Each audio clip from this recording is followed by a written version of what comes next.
2 in the Woodlands training camp, prep for Kona. How you feeling? Are you ready? I'm not ready yet.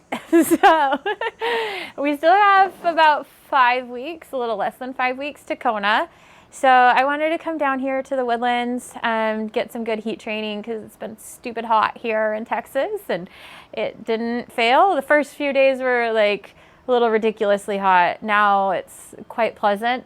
It's only, 96, I think, right now with, 70% humidity. So a lot better than over 100 the first couple of days that I was here. So yeah, so just been doing a ton of swimming. Swum about, 1, 2, 3, 4, 5, 6, 7, 8, 9 times every week. So a lot of swimming, which I think has been a really good focus here. And then riding has been wonderful. I love riding in the Woodlands.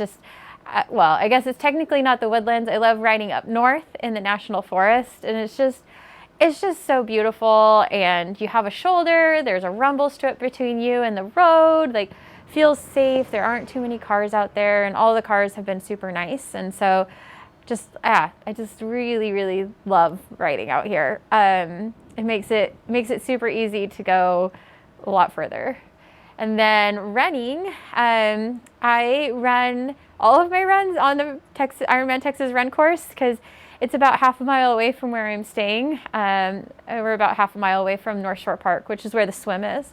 And then I just run laps of the Ironman Texas course because it's so easy. There's water about every 2 miles that you can grab and carry some and then, fill up at the water fountains. So it just makes it easy. The majority of it, I would say, like 60% of it is in the shade, depending on the time of day.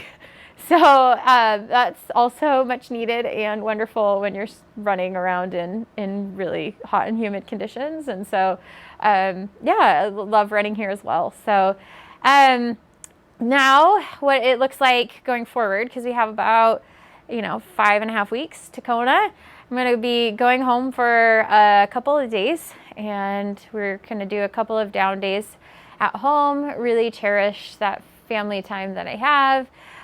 We've already planned a mommy-daughter date, which I'm excited about, with Emmy, and then I'm sure Sydney and I will be reading lots of books. And then going to Kona after a couple of days and finishing up my prep in Kona. I think it will be actually a nice, reprieve from the heat compared to what this is here. So my body's gonna be a little confused going from 90 degrees back home to 70, 60 degrees to Kona at 80 degrees. It's gonna not know what to do. But anyway, so I have also, one of the main reasons that I came down here to the Woodlands was to work with Tim Floyd of Magnolia Masters. We've done a couple of sessions in his endless pool here, which has been really awesome and targeted a couple of weaknesses and been able to really show and have me be able to see exactly what's happening in my stroke, to be able to then change it and then see what it looks like when I think I change it and then change it again and so forth and so on. And so just that instant feedback, he does, videoing from all angles, and then you stop and you watch it on a big TV, and then he implements a different change or a drill for you to try, and then continue to, video that now, see how it looks, see how it feels, remember how it feels, so you can implement it in your training. So it's been super vital, and then just awesome to have him on deck for all of those swims that I've been doing, to be able to remind me of all of those things that we've been trying to change. So I think we've made a lot of progress, and not perfection. Swimming is always an ongoing project. So, lots of progress for sure. So after Kona, what are your plans post Kona, end of the year? Any surprises there you want to divulge, or is it going to be a secret? No. After Kona, I was so vocal about it last year, wanting to do Ironman Israel after Kona, and my life a little bit imploded after Kona last year. It's history. so I wasn't able to do it. And so I'm really looking forward to doing Ironman Israel this year. It's November 3rd. So it's about 3 weeks after Kona. And I'm super excited because we're going to take my oldest daughter, who's 10, out there. And like in church, we've been studying a lot of the New Testament and Old Testament, but like just a lot of the stuff that has happened in Israel and in that region, and to be able to go and, you know, just be able to show her those sites and be able to see them myself, and then also do my other passion of Ironman. And it's just so exciting because you swim in the Sea of Galilee, which has a lot of historical significance, biblical significance. And then you bike around the Sea of Galilee to Capernaum, which is where Christ started his ministry, and then back, and then you just run along the coast. So I just am so excited to be able to combine two passions of mine into one, and to see places that I've read about, studied about, and yeah, just have a deep passion about. So yeah. Speaking of different races, what did you watch the men's race in Nice? What are your thoughts on the course, on moving the alternating next year? The women are going to be in Nice. Yeah. What are your thoughts on that?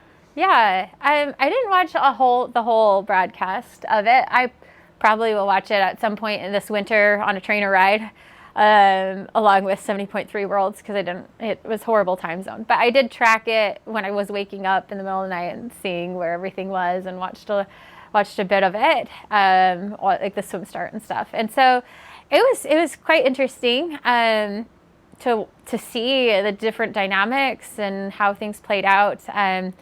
Like there was a massive group coming out of the water together, and then things really broke apart right from the beginning. And I just love that as a really good cyclist in the Ironman world. I think that is really good for me to be able to have a race break up like that so quickly going up a climb. There's just absolutely no benefit in the 12-meter draft zone, where there's a massive benefit in places like Kona until you go to Hawi. And still Hawi is like, it's you're able to TT it. You don't even have to get out of your TT bars for most of it. And so, for any of it if you didn't want to. And so it's just a very different course. And then the run being 4 laps, I thought that was interesting. It didn't seem like it got congested for the men though, which is nice. Like, it seemed like there was enough separation between the pros and the age groupers that it didn't get congested on the run. But all of that to say, I'm not racing it next year. I don't race on Sundays. And so it's on Sunday next year, unfortunately. And so I won't be racing it, but it just means that I get to do some other awesome Ironmans and do a couple bucket list races that I've been wanting to do, like Lanzarote, probably go out there, do a couple 70.3s, do some PTO races. So yeah, I honestly thought I would be pretty bummed, because I had a thought of this happening at some point, and just, hoped that it wouldn't, not be able to make it so I couldn't, I choose not to race and World Championship race. And so I was hoping that it would never happen, but I am not as disappointed as I thought it would be. I say that Nice suits me because of being a strong cyclist, but I'm also not a strong descender. So, I would have to go out there and do a lot of work on the course to make it worthwhile, which I would be happy to do if that were the case, but it's just not. So, yeah, I'll be Kona 2025.